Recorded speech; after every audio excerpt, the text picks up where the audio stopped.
माता दी, हर हर महादेव, जय मां शीतला देवी। कैसे हैं आप सब? नवरात्रों में क्या होगा? जिनके घर के कुल देवी देवता पितृ देवता मान गए हैं, मना लिए हैं आपने और वो खुश हैं आपसे, तो आपको क्या देखने को मिलेगा इन नवरात्रों में? और जिनके घर के कुल देवी देवता पितृ नाराज़ हैं, उनके घर में क्या देखने को मिलेगा?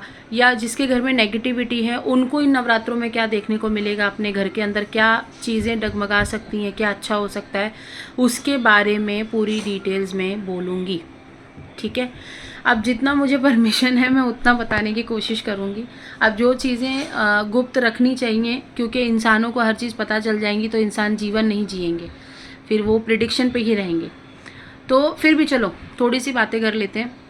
जिनके घर के कुल देवी देवता पितृ देवता मान चुके हैं इन पितृपक्ष में, तो इन नवरात्रों में आपके इष्ट देवता बहुत आसानी से मान जाते हैं, क्योंकि इष्ट देवता आधारित होते हैं घर के कुल देवी देवता पे, पितृ देवता पे। अब आपने पितृपक्ष में पितरों का मना लिया, आपने कुल देवी देवता को मना लिया, तो अब आपको नवरात्रों में ये देखने को मिलेगा कि आपके घर के रुके हुए काम होने लग जाएंगे।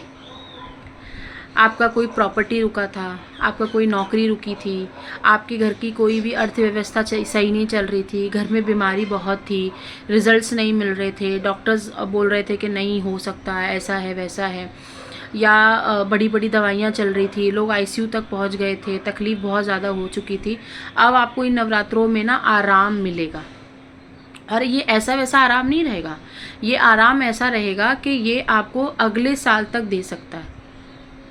मेरी बात हमेशा ध्यान रखना, आप जितनी अपनी शक्तियों को मजबूत बनाकर रख सकते हो और अपनी शक्तियों पे जितना विश्वास आपका कट्टर होता है, उसी पे आपका जीवन आधारित होता है।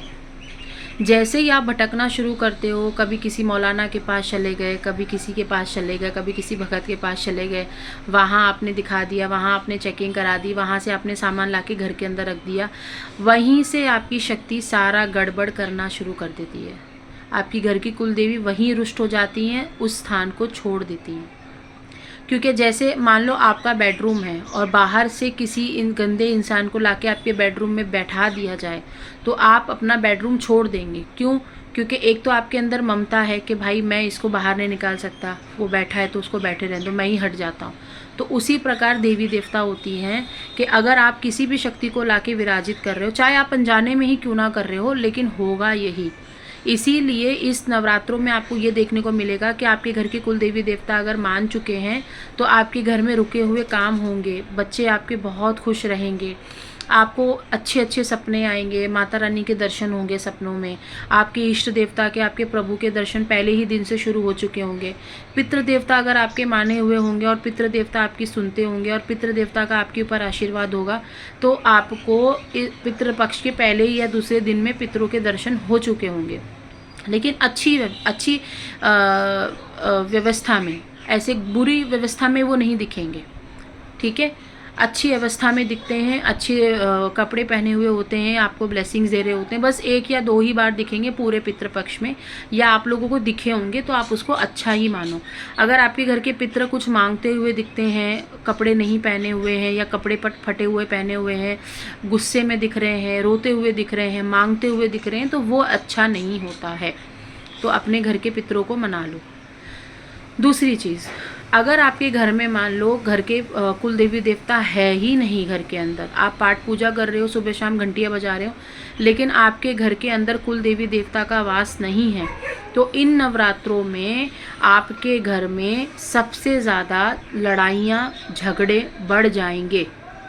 और वो लड़ाई झगड़े इस लेवल तक चले जाएंगे कि आपको ऐसा लगेगा कि ये मेरे बच्चे, मेरे भाई बहन ही हैं। ऐसा कलेश होगा।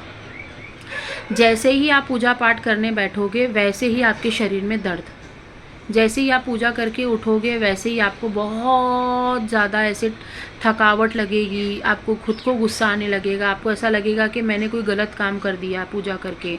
तो ये सारी चीज़ें होंगी। पेट में इश्यूज़ होने लग जाएंगे, वजाइनल इन्फेक्शन हो जाएगा नवरात्रों में।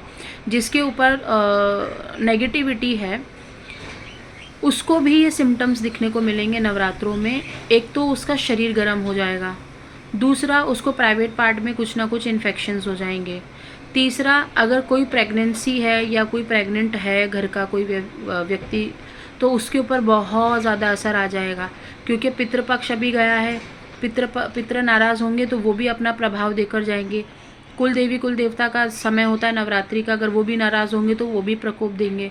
तो दोनों ही चीज़ मिल जाती हैं तो घर में एक बड़ी ट्रेजेडी हो जाती है, एक बड़ा संकट आ जाता है। तो आपको ये 9 दिन संकट वाले लगेंगे, जिसके घर के पितृ और कुल देवी देवता नाराज़ हैं, और जिसके घर के पितृ और कुल देवी देवता अच्छे में चल रहे हैं, आपकी सुनते हैं, आप उन पे बहुत विश्वास करते हो, आप उनके नाम से दान पुण्य करते हो, आपके मन में कोई लालच घृणा नहीं है, आपके इष्ट देवता भी आपके साथ हैं, तो ये 9 दिन आपको दिवाली से कम नहीं लगेंगे। आपको 9 दिन ऐसा लगेगा कि माँ सच में घर में विराजित हैं। आप रात रात को उठ के माँ को जाकर देखोगे, रात को उठ के आप खाना खाओगे, माँ के सामने बैठ के बोलोगे आप भी खा लो। जब भी अभी आप खाना खाओगे तो आपके मन से आवाज़ आएगी कि तूने मुझे नहीं पूछा, तो मुझे भी याद कर ले, मतलब ऐसा कुछ आपको हिंट आएगा। फिर आपको ऐसा लगेगा कि जाकर एक बार अखंड दिया देख लेती हूँ, कैसा है कैसा नहीं है। तो मन में ना आपके 9 दिन शांति के साथ बेचैनी रहेगी। बेचैनी रहेगी इसलिए क्योंकि हम माँ को सब कुछ दे सकें, और शांति इसलिए रहेगी कि माँ है हमारे पास। तो ये होता है कुल देवी का आशीर्वाद। मेरे पास इतने सारे लोग आए सेशंस में, वो कहते हैं हम कुलदेवी का इतने सालों से कर रहे हैं, क्या कुलदेवी को लग नहीं रहा? नहीं लग रहा था उनको। क्यों? क्योंकि उन्होंने अपने घर में किसी मौलाना, किसी भगत, किसी दरबार का सामान ला के रखा हुआ था, और वो गंदा हो चुका था उनका घर पूरा। देवी चौखट के अंदर घुस नहीं पा रही थी, चौखट के अंदर जो थी नेगेटिव एनर्जी थी, चौखट के बाहर जो है पॉजिटिव एनर्जी थी। तो देवी अंदर प्रवेश नहीं कर पा रही थी, जिसके वजह से उनकी पूजा पाठ देवी तक पहुँचती भी नहीं थी। देवी आने की कोशिश करती थी चौखट तक, लेकिन वापस लौट जाती थी, क्योंकि घर के अंदर उन्होंने सामान गाड़ रखा था।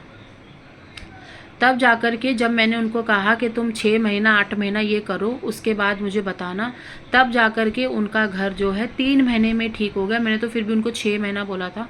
3 महीने बाद उन्होंने सेशन दोबारा लिया और उन्होंने हमको ये सारी चीज़ें बताई। फिर उन्होंने कहा कि हम आपके साथ ही साधना करना चाहते हैं, आपके साथ ही जुड़ना चाहते हैं, अब बताओ क्या करना है। तो काम इस प्रकार होना चाहिए कि आपको फ़ायदा पहुँचे। मेरा काम तो ऐसा ही है। इसीलिए कभी भी किसी भगत से मिलने जाओ, कभी भी किसी भगत को घर के अंदर लो, तो आपको उसके ऊपर अंधा विश्वास होना चाहिए कि भाई ये हमारे लिए खड़ा है। अगर हमारे साथ बुरा भी होगा तो ये हमारा फ़ोन उठा लेगा, ये हमसे बात कर लेगा, ये हमारे लिए खड़ा है। उसको ही सही इंसान घोषित कर सकते हो आज के टाइम पे, 2025 के टाइम पे। इसीलिए घर के कुल देवी देवता, पितृ देवता अगर अच्छे में भी होंगे वो आपका साथ छोड़ देते हैं। क्यों? क्योंकि आपने उनको छोड़ के किसी और पे विश्वास कर दिया, किसी और की शक्ति को घर में ले लिया। आप ये चीज़ को भली भांति समझ लो, शक्तियाँ सबकी अलग अलग होती हैं। किसी की नेगेटिव होती है लेकिन आपको कहता है वो पॉजिटिव है, और किसी की पॉजिटिव होती है लेकिन आपके घर में आके नेगेटिव बन जाती है। कभी कभी आपके घर के प्रेत होते हैं, वो आपके घर में जो है तांडव करते हैं, और आप घर से किसी भगत से पॉजिटिव एनर्जी लेकर जा रहे हो तो घर के प्रेत जो है आपके घर में लाई हुई पॉजिटिव एनर्जी को निकालना शुरू कर देते हैं। तो ये सारा कुछ जो है ना शक्तियों का खेल है।